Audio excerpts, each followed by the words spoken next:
What's up, y'all? Lee here from Pop Evil, and you're rocking Blunt in the US on Blunt US. Turn it up. Leigh Kakaty of Pop Evil joins me, Ned, on Blunt. Lee, how are you, man?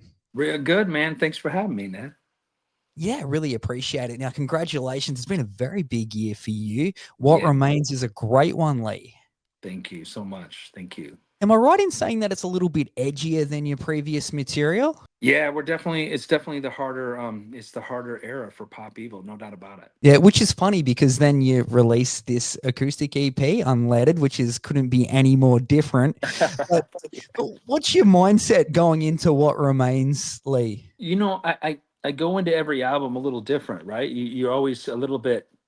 There's pressure, there's stress, there's this, question. You just never know, what you're going to be able to cook up with. You're like, do I still got it? Can I write any songs still, or is this going to be my last hurrah, so to speak? And as this album kind of started slow. I was the first 4 or 5 songs, I hated everything I was doing. I was like, this isn't right, and I just didn't feel it. And then got in with Cody, from Wage War, and we had an opportunity to work together, and then What Remains was written, and that was kind of the song that kind of spearheaded it all. And then I think 4 or 5 were written past after that, and I had a good talk with my manager, and he's like, look, you need to, do you realize what you're writing about? And I'm like, nah. He goes, I want you to read these lyrics without listening to the music, and I want you to call me back. And he was like, after we started talking, he's like, man, I had no idea you were dealing with all these issues. And I'm like, man, I guess I didn't either, and he goes, keep pushing it. And of course the band was very supportive as well. They're like, man, you need to go down this path and just keep digging out of it. I think with COVID and just, where I was with my career and all the stuff I'd been through, kind of leading up to it, it was just important for me to kind of just get that stuff out and just, allow myself to heal. And once the album started to take shape, it was just obvious that there was going to be other people that must be going through similar situations that I was. And it just very organic, very natural, and certainly something that I'd been uncomfortable with, in years past, albums past, is just sometimes a little bit easier to write about other people than it is to write about yourself, and once I started to really, decompress and understand that, like, look, just this is more important about how it can help someone else rather than just me. It just really all kind of came out, just spilt out, and it just felt like it was the right thing to do, and just was giving me a lot of peace during the making of this record. And it just felt different than any Pop Evil album before. Certainly was the most honest, the most vulnerable, and dealing with the issues, the very dark, very tough things Mm. that we all had to deal with. And certainly I was not immune from having to go through similar situations, that a lot of people go through. And it just felt like, sometimes when the overall theme of this album, like when the real shit hits the fan, and you really back against the wall, who's left? Yourself. And what Yeah. version of yourself comes through that is, what can make you stronger, or can make you, someone to be inspired by, or someone to stay away from. And I definitely wanted to be, take a more inspirational approach to, dealing with some of these negative situations or with adversity. And it's a real special album, man. And What Remains just felt like, when we were looking for the title, that there was no better title. It just seemed like everything was about this song, and moving forward. All these other songs kind of were all through that. When you really, put yourself on blast, and really look in the mirror to challenge yourself to be better, you are what remains. And that just kind of just felt like, put it on yourself, put it on me, and what version of myself do I want to project moving forward. And just once we did that, just was a special album. Anyways, it didn't even matter, how the album did. It just felt like it was the next perfect progression for Pop Evil. And we still feel like, the best of Pop Evil is still yet to come. So obviously we got to Mm. prove that, and we feel like this album is a step in the right direction for us. Yeah, very much. Just listening to you talking about that, unfortunately, hard times always make for great musically, and that Yeah. really shines through. And hearing you just talk about that, the bullet that missed sort of comes to mind. Like, who took their best shot and missed? Are you talking about someone in particular, or are you talking about yourself in that aspect? Yeah, I'm all. There's a lot of people. I think about all those people that try to hold me back or didn't believe in you. Yeah. Or believe in me. They're bullets, right? Like, you think about where it is, where what it took to get to where you are in life, whether you've had success or whether you've had failure. Do you let those bullets hit you, or do you dodge them? You know what I mean? And what I mean by dodging them is, do you not listen to them? You know, you don't listen to Yeah. critics. You don't listen to those people that are in your tight circle that can hurt you. You know what I mean? Let's be real. Like, hurtful things can hurt different people at different times. You just don't understand the weight words can have on someone, where, you know, you could, maybe it breaks your confidence, maybe it changes your character. But, you know, it's what you can do to handle that. Certainly from my perspective with the band, I mean, you know, from the name Pop Evil to the music, I mean, to my look, I mean, everyone was like, you know, this is not going to be anything. And, you know, obviously every album, every song, every year forward, you know, you really take those critics and, you know, you give them that middle finger and you just keep rolling and you don't listen to Oh, them, you know. So the bullets that miss are, you know, those things in your journey, your personal journey, that, like, you know, don't affect you, or they missed, right, that allowed you to be successful and allowed you to push forward to whatever your dreams are, or to whatever the things that you want to do, you know. And, you know, hopefully that those things are not hurting and harming other people. But, you know, I mean, when you're trying to achieve, in my case, success in the music business, so many people along the way didn't believe in me, or still don't believe in me, or didn't want to see us have any success. You know, so you take those bullets and you know, you dodge those, and those bullets that miss really sum it up into one. That one bullet, it missed. I'm here doing my thing still. You know what I mean? Whether yeah. how long I have to keep doing it is still yet, the story's yet to be written. But, you know, if it ended tomorrow, I've already accomplished everything I could have asked for and more. But that doesn't mean there's still not a lot of anger and frustration that I might have towards those people and towards those situations. And I don't think that's a good thing to hold inside. So letting that song, having that song release, that was a way to, like, not have me carry that anymore. You know what I mean? And I think when Yeah. someone really does something to you that can affect you or piss you off or hurt you, they don't even know. They go on and live their day. They're not thinking about you. They obviously, they don't believe in you. So they had just said it and they're on to the next. But you carry that weight for them. You let them live in your soul and your psyche, like, for years, and it just buries, and you just bury it. You don't even realize sometimes. But when you let that go, and in this case, for me writing that song, it's just so many demons were allowed, and so many of those situations were allowed to kind of be lifted, and it allowed me to just be reminded that, you know, I am what remains. I gotta let this stuff go, and move forward to to go on to that next chapter in my life. So it's just a powerful song, again, one of my favorites on the record, and something that's so simple, a bullet that missed, but something that's so powerful deep down, and certainly from my personal approach and my personal story that goes with it. Just a, you know, a powerful song for me. Yeah, absolutely amazing mindset going into that, Lee. That's thank you for sharing that, man. And we're talking about that album being a lot more edgier, but then yeah, you sort of surprised us with this acoustic EP, Yeah. Unleaded. Tell us about this Yeah. one. Well, this was stressful thing. I remember we got the call that we're gonna do an acoustic kind of I think that was the first show we did. We're going to do it with Serious Octane. Octane's known for being, you know, hey, we're going to break it down and do it a little bit intimate, do something different. And it's great. I love that they do that, because there's not a lot of opportunities for bands to play acoustic. And I think Yeah, one of the big things for Pop Evil is, you know, I grew up on the Great Lakes of Michigan, so the acoustic guitar was always around. It was always very present. And you look back in the back catalog for Pop Evil, there's acoustic driven songs. There's a acoustic guitar moments in on certain albums that just always was important to me. The acoustic guitar is something I love, and it's a big part of me. And it's less and less as Pop Evil's gotten heavier. Those acoustic moments are less and less. So this was an event that certainly was about the new album and a show with it, but it had nothing to do with where the psyche of creating this album was. This was kind of after the fact. Hey, we're going to do, you know, something with Octane that came up, and we need 3 songs acoustic, and we're going to do a cover song, you know. And I'm like, oh my gosh, dude, you know, I mean, covers have been always a little bit something I've been against, because we started in the early years as a cover band because we needed to make money to record yeah. our original music.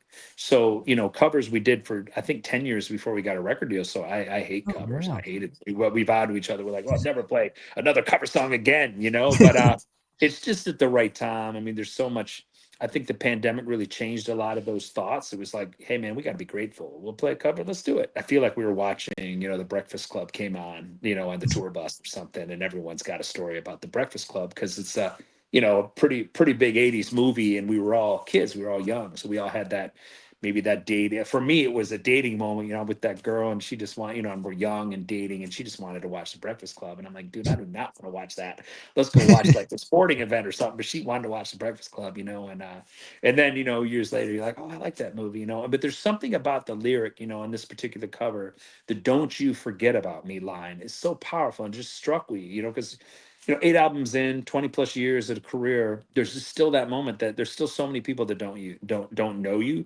But for those that do, it's like that, man, don't forget about me. Don't forget about us. We're still here Yeah, climbing, we're screaming from the mountaintops, like we still have a lot to prove, So it just really resonated with me, the metaphor about in life, it doesn't matter how famous, how big you are, how big you think you are. At some point, 10 years from now, 20, 100 years from now, we'll all be forgotten, right? Another generation of people come true. in, it's their time, I mean, or we're just letters on a tombstone, what I mean? So it's like, you know, there's just something that I think would just really was dark, something that was just so poetic and beautiful. And we knew that we didn't want to just do a cover, we wanted to do an original version of a cover. And then, as that started to take shape, it just gave us chills. And we knew this was going to be a special night. So we invited 200 people, that one actually, from Octane, or from the Oh, radio yeah. station, from Sirius radio station, that won tickets to come see us in New York City.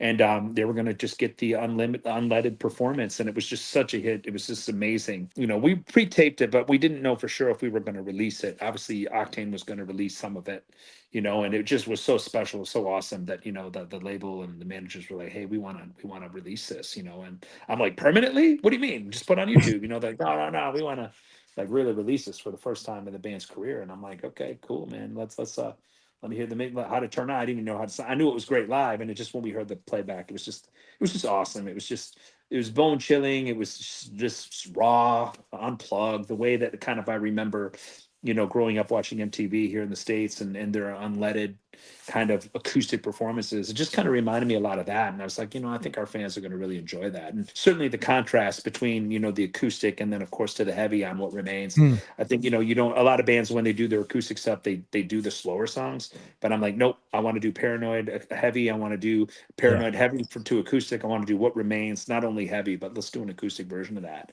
And the band was just, the band's really clicking. I mean, this is the best version of the band we've ever had. We're real close. We all want the same thing, so really walking that same path together, it made these kind of things really easy, and it just makes it for a cool experience, of course, for our fans, live, now to have, if they were able to make it, because again, only 200 were, so it's a chance for them to have a little piece of that themselves. And certainly grateful for the label and our managers for getting that done, and putting it out there for everyone. So it was a really cool moment, man. Super, super cool. Yeah, that's amazing right there. And you're talking about the band being in the best place ever. I know that you've got a new drummer now, yeah? Yeah, Blake Allison is our new Yeah. drummer now, and he works with our bass player, Joey Walser, who Joey Chicago. He's they have a couple other bands together. So when you bring those guys in, the way the chemistry, they've been playing together for 20 plus years. Oh, there you They're go. Yeah.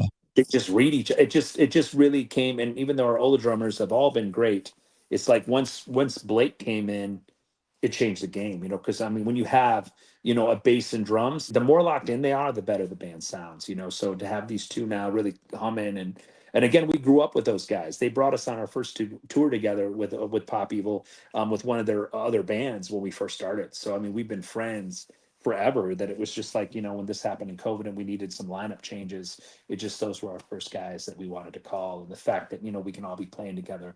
I know I speak, for the other three band members that have been in Pop Evil. It was just like, wow, this was like almost like that golden in awe moment. It was like, oh my gosh, we can actually play together with Blake and Joey. This is crazy, Yeah, and instantly click. it instantly clicked. And we like I said, we're off the same branch. We're off that same tree from that same era of music when we both kind of got in the scene together.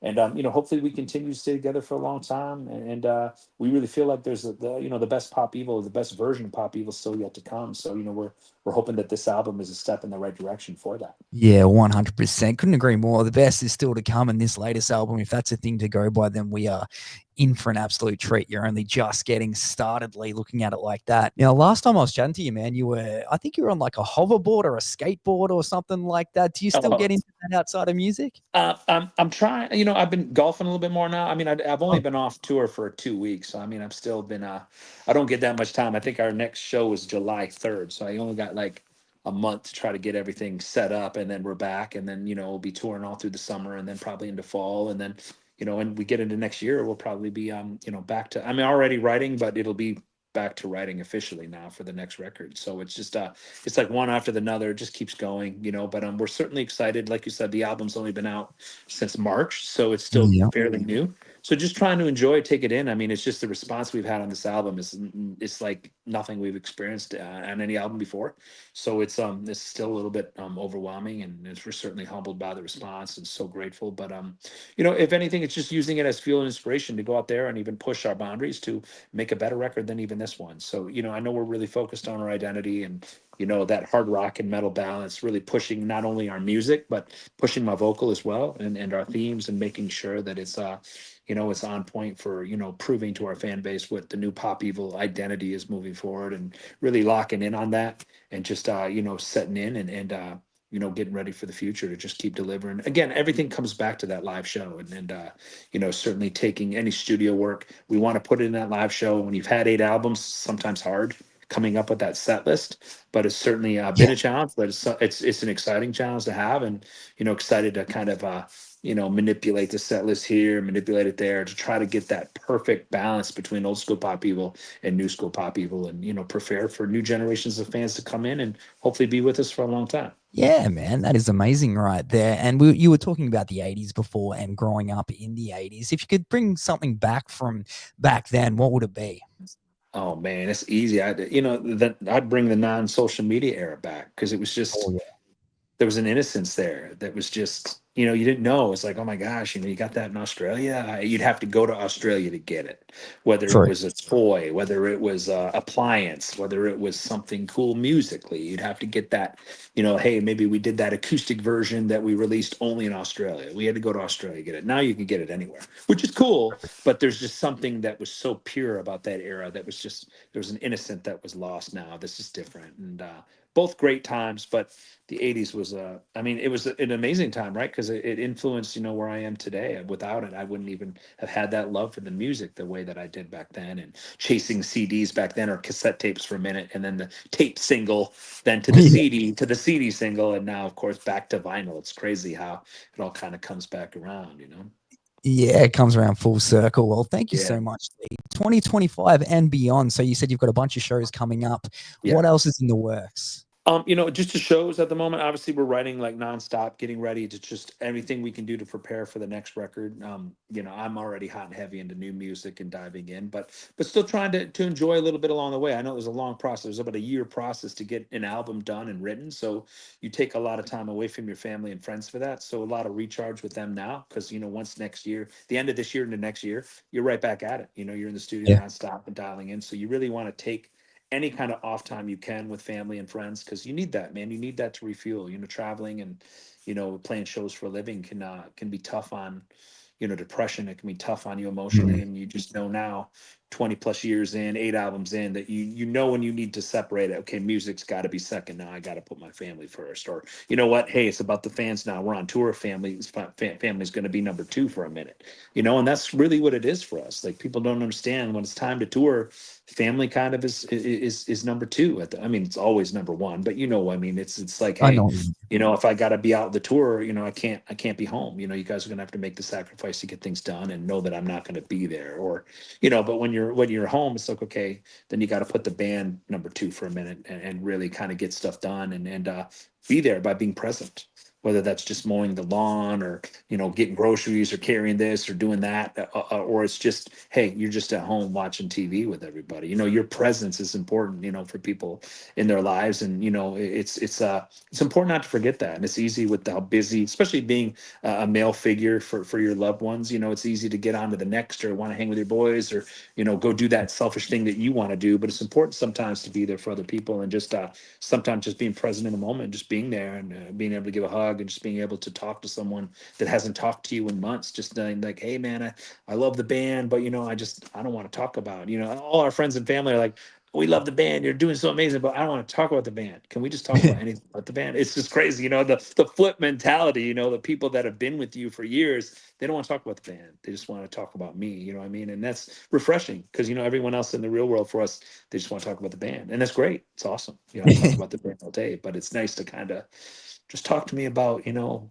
I don't know, what drinks we don't have in the fridge, or talk to me about, what are we going to do here on this bill, or where are we going tomorrow that's not music related, and being able to enjoy those moments, I think, and put the band, behind. It's something that's new for me because before COVID, I could never put the band. It was like, what are you going on the next tour? Because you don't even know how to be in the real world. It was kind of the newest joke. Yeah, yeah, but it's just, I don't know. I mean, again, I've only been off for 2 weeks, so I'm still kind of hot and heavy back into and we start, like I said, we start a show here in about another 2 weeks, so we don't get a lot of time off, man. So you got to take advantage of that time when you can, and we'll see. I mean, it's summer my way, so again, and I'm from Michigan, so it's freezing. It's always been freezing lately. I think today we finally had a 20, 30, 25, 30 degrees Celsius day, and it's Fahrenheit here, so it's like 80, it's 85 here if you know Fahrenheit, Yeah. but finally getting some better weather. So, getting out and enjoy that. Michigan is around the lakes, kind of like Australia, but it's fresh water. So we don't worry about the animals that might be in this water stuff like the way you guys would. But so it's enjoyable, man, to get out there and do some water activities and dial it in, and just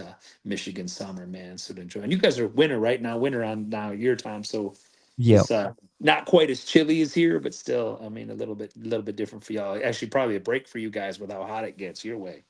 So Yeah, pretty very cold enjoyable. here. Like it was Yeah. like 1 degree when I woke up. Hence the beanie. Like, Yeah, the beanie man. I like that. I like that because we just stereotypically think that you guys live in, this hot, hot weather 24/7 all year round. So it's all we see is like the beautiful animals, the monuments, and half naked girls in Australia. That's all we see here. It's romanticized, all the beautiful women your way, and of course the all the animals, the dangerous animals that we see. But again, man, I can't wait to get back to Australia. It's been too long, and can't wait, man. Our fans have been so amazing. All the kind comments and all the excitement for us to get back over your way. Fingers crossed that it's coming sooner than later. We can't wait. yeah, fingers definitely crossed on that one, Lee. Well, thank you so Yeah. much for taking time out. Really appreciate it. Yes. Your brand new album is out. Well, the EP is out, Unleaded EP, and What Remains has only been out for a couple of months. Like we said, they are both fantastic. Be sure to pick them up and hit this man up on Instagram, Yes. instagram.com, Kakaty. Thanks so much, Lee. Thank you so much for having me, man. Hope again to do this in person, man. We got to do this in person sooner than later. Yeah, I'd love that, man.